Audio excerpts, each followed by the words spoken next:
Hello, Grey Couch family. Welcome back or to the Grey Couch, where we say that life and marriage really is not black or white, but many shades of gray, and we get to explore those shades together for an improved self and marriage. I am Stanley. And I'm Otito. And we are coming to you this month and we want to talk more about cradling. On the Grey Couch, we have 4 C's that we think will make for better union, better life. And that's communication, coins or money, coupling, and cradling, being raising children, raising. And the thought I want to come to you, the thought I want to bring to you this week is this concept of taking people for granted. And it came into my consciousness, something I saw where it says, do not take anyone or thing for granted, especially those that you've known for a while. And it got me thinking, If you've been in a marriage relationship for a long time, right, that's something that can easily happen. And obviously, if you've been in one and you've had children for that length of time, that means you can take the spouse, even the children, and the things, right, involving the children for granted. Even though I guess when you told me, I'm like, talk about stating the obvious, like in the book, right? You kind of know those things, but I think that's sometimes what happens, those mundane things. Before you know it, it creeps up on you. Like you say, oh, I'm never going to be like my mother or father, but then you find yourself just like that.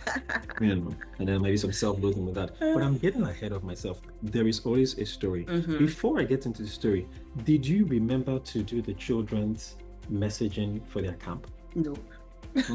I said to you, if you wanted to do it, you should go ahead and do it. Like I had nothing to do with it.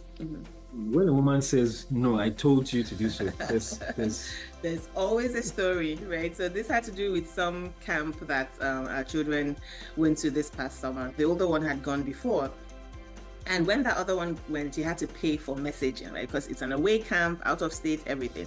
So I did all of this, right? Mr. here was not even knowing what was going on at the time. So when we get them sending, the messaging every day, and it's like, oh, what are you doing? I'm like I'm sending messages. Oh, I want to send messages too. Like, how is the message only coming from me? I'm like, okay, And then he sends, the message night 2, night 3. And then it turns out that because he sent the message before me, it's his message that gets sent to the child.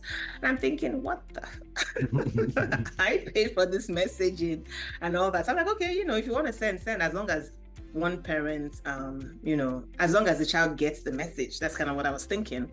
Then on the final day, Mr. decides, for whatever reason, that he's not going to send the message because he thought I was going to send the message.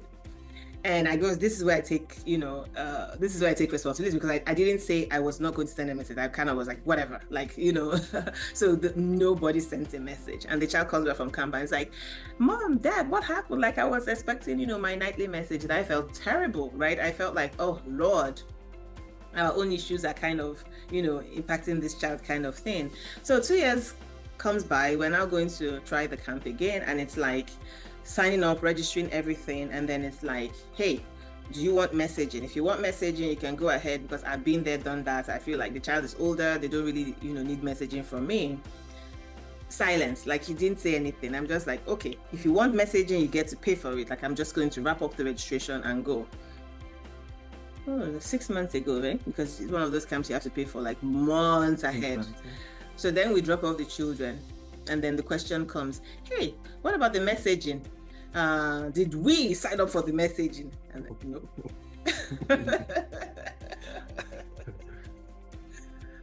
As you can tell, this was quite recent. So this is a fresh saw that needs some bound, I'm like, nope. But just back to that last episode, I'm not trying to exonerate myself, but I felt bad that you paid for it and I had been sending all the message. I had no idea that only one was going to. But on that last, like, you know what? If only one is going to, let the person that paid for the messaging at least get the last word. And I guess my own fault with that is that I should have told her that, listen, no, this last day I'm not sending any message. All my messages have been going through. I just said, as a form of equity and let your own message go out. So that was a fail there, and communication failed there. But it now went into craving fail because the child mentioned that what happened now? I'd gotten used to a pattern, and on the last day, the glorious finale, you didn't hear from either one of you. What happened? So that was a fail. But fast forward to this time at the camp again. When she told me about this, and I did the health forms for this one. Let me at least throw that one in. Fine. If you watched last week. She did the registration I did the help form, but Uh-huh. on this one, miss, and I was like, oh, let me send which messaging, to which we now tried to go, and I'm saying we now try to go back and just do a last minute, and it looks like the messaging then has been taken away or cancelled or is not available at this point in time. But just back to this thing about the topic, taking the other person for granted. Mhm. You know, I feel that listen, this is part of the marriage. It's a team, right? We both put a best foot forward. If one person can't help, what's that in the Bible? Two people, a threefold cord is not even Easily broken. If yeah. one person And can two work together, right? Except they agree. So that is the idea coming in. But I think taking the other person for granted now comes when you know this other person is overloaded or is stretched thin. You have an avenue to help. We don't like to use the word help there because as though it's the other person's responsibility and just lending an assistance. If you notice that we don't like to say help, as in we want to jump in and do your bit, you know, to move the ball forward or get to the other goalpost. So in this area, I was like, oh, what's going on with the messaging? And again, it didn't happen. And like, oh, I thought that you would take care of it, or I should have. I thought I would have. So is this am I starting to take half for granted? And this story came up was that we're trying to prepare for this on out, and we're just talking about, listen, in what ways do you think I'm taking you for granted? And this one came up. Yeah. And this one was a little bit sore because I'm like, I expected to hear, oh no, honey, you're not taking me for granted. I mean, you are the best thing that ever happened to me, and I appreciate you always asking this question. Only for her to bring up this one as the first one that comes to mind. I'm like, okay. It was so recent. But the thing is, I mean, I didn't even like what's the word? It's interesting because the taking for granted goes both ways, right? Where you're like really mad. I wasn't, because I'd made up my mind I was not going to send anything, right? So you were the one who felt the impact because you really wanted to send a note, and you realized, oh, because she didn't do it, I don't get to send the notes, right? I didn't want to send a note, so I didn't do it. So it didn't, like, you know, I wouldn't say it didn't hurt you that bad. Yeah, it hurts not a good word, but it didn't impact you. Me, right? In that sense. And so for me, it was like, if you want X, then you do X. Now, there are other things that would be more painful than that, right? Like something that would impact both of us, you know, and or the child more equally, or the child, and then no one does it. You're kind of, you know, waiting, you know, that kind of thing, like playing the waiting game.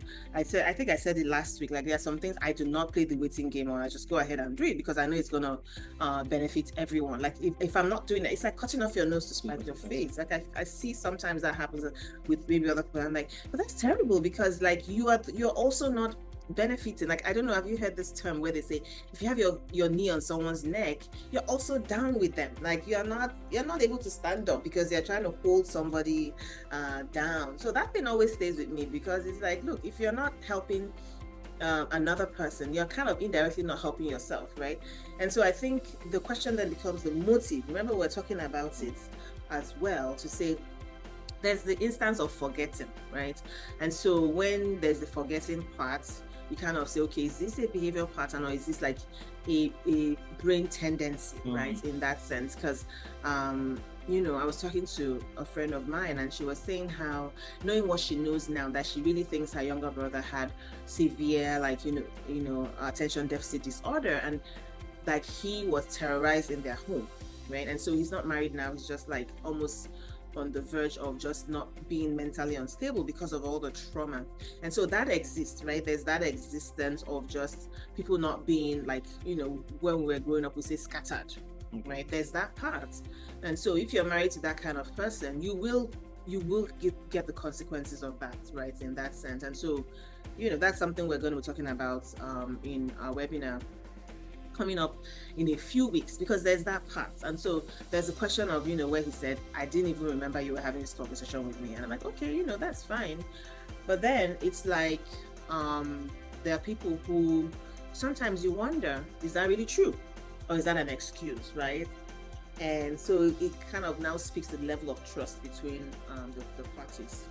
So that if the level of trust is low, you automatically assume that the person is intentionally doing this to me, intentionally doing this to hurt you. Yeah, or you're lying, you know. And people being, I shouldn't say people, sometimes I can be quite selfish with my time. So let me take it personal, as in, oh, I've done the mathematics that if I just keep quiet a little bit more, she'll be able to, because, or the time to learn the procedure will be like, oh, if I don't bother with this thing, she already knows how to do it. She can do it quicker, so I can be more effective with my time in another arena that it's my forte. It just happens that a lot of these fortes that have to do with children, she's more confident because she's doing more than I am.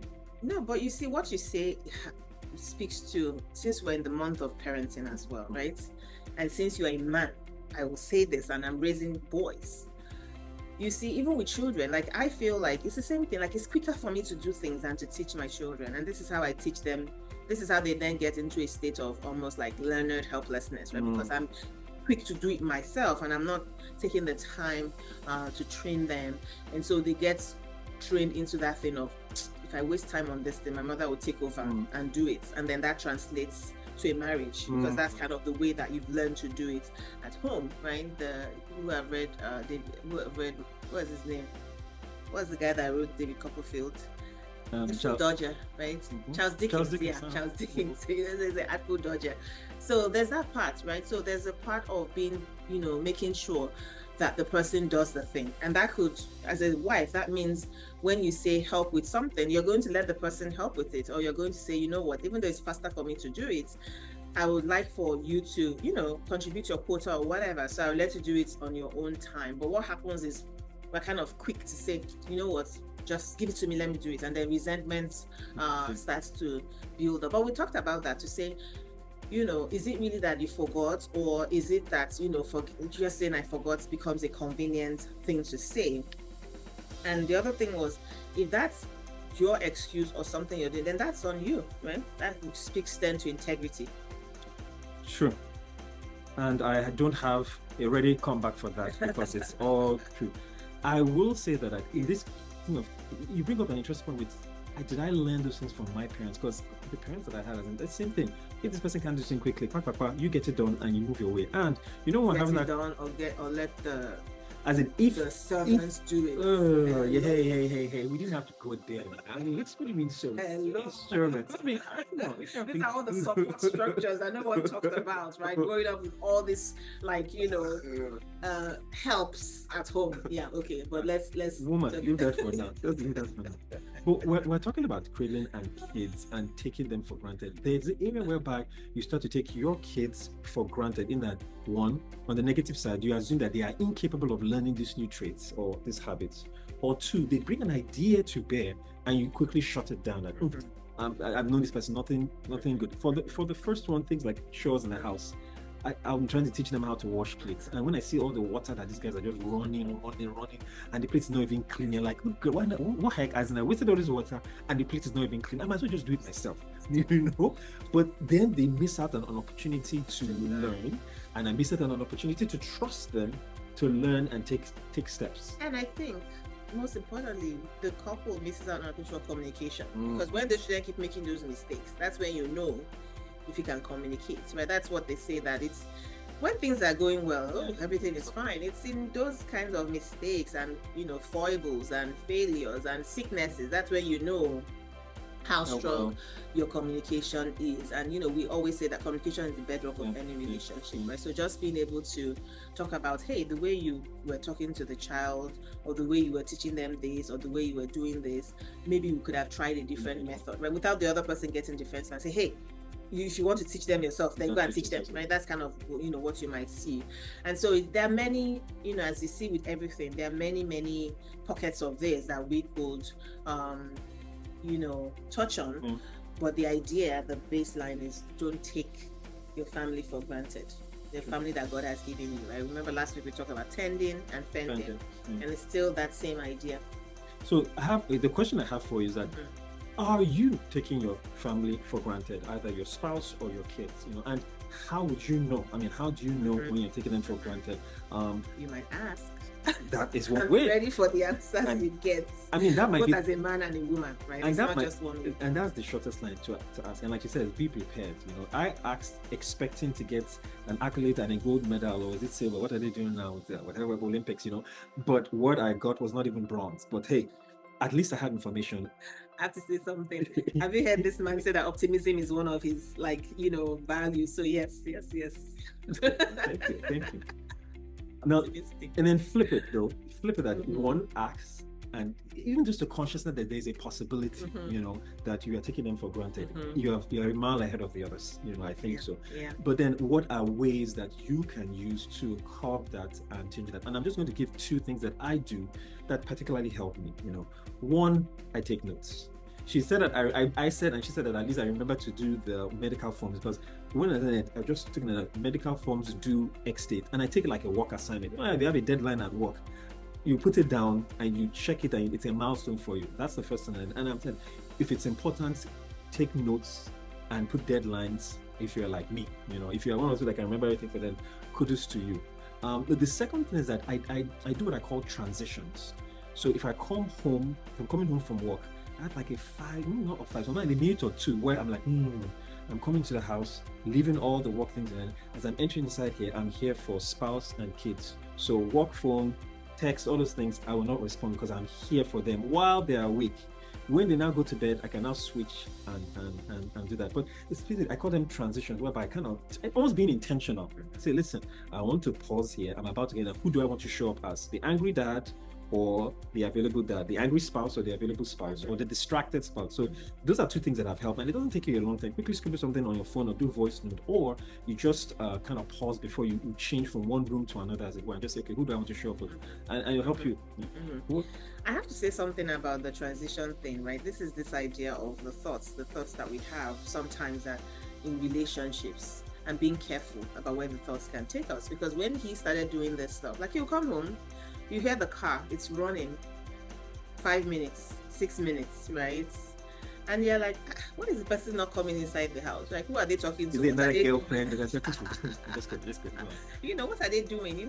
This happened. I was like, what am I overthinking this? Let me ask him, what's going on? Like, why would you come inside the driveway and just, park there, right? Like not do anything. And he said, I needed to transition. And I got it. I'm like, oh, that's wonderful, because I had read about that, but I don't do it. I just barge in, right? Because I guess some of us don't need transitions. I don't know. But yeah. So what can you do? What are simple two things that you can do to be more intentional so that you're not taking them for granted? And I guess the biggest one is tell them how much you appreciate them, both the spouse and the kids. I know I tell my kids at night, there's a mantra that we have, good night kids, I love you and I'm proud of you. And that comes especially when they've been naughty and I've had to do some chiding or some correction, some constructive correction, and then I almost see them looking out for that. Is dad going to tell me this tonight? And also for her, like, thank you for doing this. As you can see, we're all dressed up, we're having a small time away from the kids, and so thank you for that. Yeah, okay. So hopefully we'll see you next week. Don't forget to share, like, subscribe, and we don't take you for granted, right? Thank you for sticking with us, watching, liking, sharing, subscribing, and sending us, your comments, thoughts, and suggestions via email. And don't forget, August 17th, we have a webinar on neurodivergence, and we would love to have you join us. A little more interactive. You can go back and forth, ask questions, and engage and see how this might be helpful for you in your relationships. So from our couch to yours, well, not necessarily our couch though, but from us to you. Bye for now.